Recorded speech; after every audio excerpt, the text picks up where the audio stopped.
This video is brought to you by Law Excellence IAS Academy. Dear students, good morning. Welcome to Law Excellence. Let us start the discussion on today's newspaper, that is 20th September 2019. The first article for discussion, Israel Undecided. So, what is the root cause of the problem? Israel has proportional representation system. In proportional representation system, every political party which is contesting the election will get certain number of seats but not significant enough to form the government. So, in the legislature which is called Knesset, in the Knesset 33, 31, 32, like that different political parties got the seats. It has led to a situation of deadlock. So the Knesset has 120 seats to form the government. At least 61 seats are necessary, but no political party is getting these number of seats. Here there are two important contestants. One is Benjamin Netanyahu. The other one is former army chief, Mr. Ganj. Now, Ganj is willing to work with other stakeholders. In this context, what the article is asking for is Netanyahu shall move out of the race and give the space for the Ganj to move forward. It will be a statements kind of behavior from Benjamin Netanyahu, who was the Prime Minister of Israel for 5 times. Here for exam, we need to remember only one point. That is, instability is the outcome of proportional representation system. India chose this first past the post system as it has favored more stability rather than proportionality. Remember that point for the exam. The next article is smoke of the vapor. This is about ban on e-cigarettes. So e-cigarettes, these are also equally harmful as like the regular cigarettes. But today, most of the tobacco companies are moving away from regular cigarettes to e-cigarettes. The reason is, on a cigarette pack, you have many pictorials today that discourages a person from smoking a cigarette. But no such pictorials exist on e-cigarette. And e-cigarette is reusable. And third is, the nicotine which is there on the e-cigarettes is getting flavored today. So different kinds of flavors when they are added, the addiction potential of the nicotine is increasing. So if we have to protect the health of our citizens, e-cigarettes also need to be banned, and it is a good outcome. But however, the success of this step, it depends always on implementation. So the e-cigarettes are also banned in the United States of America in few districts and few states, but implementation challenges still remain there. The next article, over the hills and far, far away. Let me give you an analogy to explain this article. Recently we saw in Brazil forest fires. Then the president there argued that as our forests are necessary for the health of the globe, health of the earth, why can't certain countries take responsibility and pay us? We are compromising on our development and providing for the clean air to the world. Please pay for the clean air the Amazon forests are providing for so that we can protect them. The similar kind of argument when it comes to India, it has been done by the Himalayan states. Let's understand this way.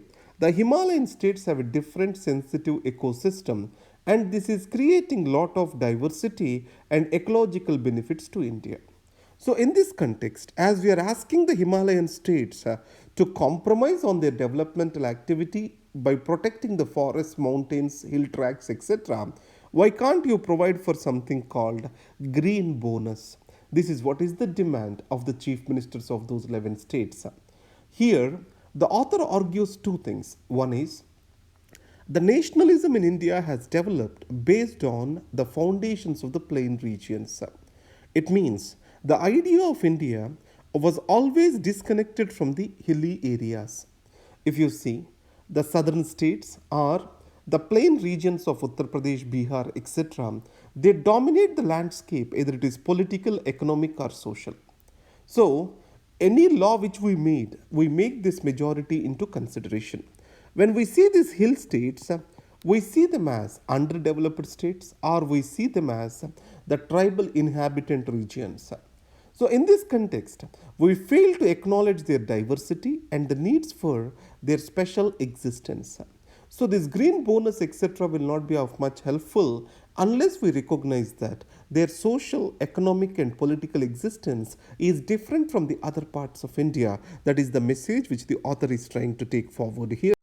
UNICEF looks at the risks faced by the youth. This article is about what are the various risks which our youth are facing. The first most important thing which attracts me is the misinformation.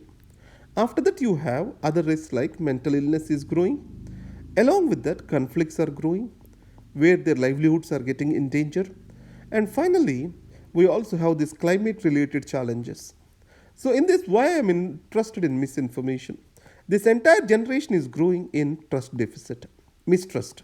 What to believe and what not to believe, they are unable to differentiate. So, this trust deficit is going to create problems for their socialization, understanding of the world, and their nurturing to the future. So, this kind of misinformation, unless it is corrected, it is going to bring a great disability among them. India likely to meet Poshan Abhiyan's target, unlikely to meet. So remember that the Poshan Abhiyan or National Nutrition Mission is about four objectives.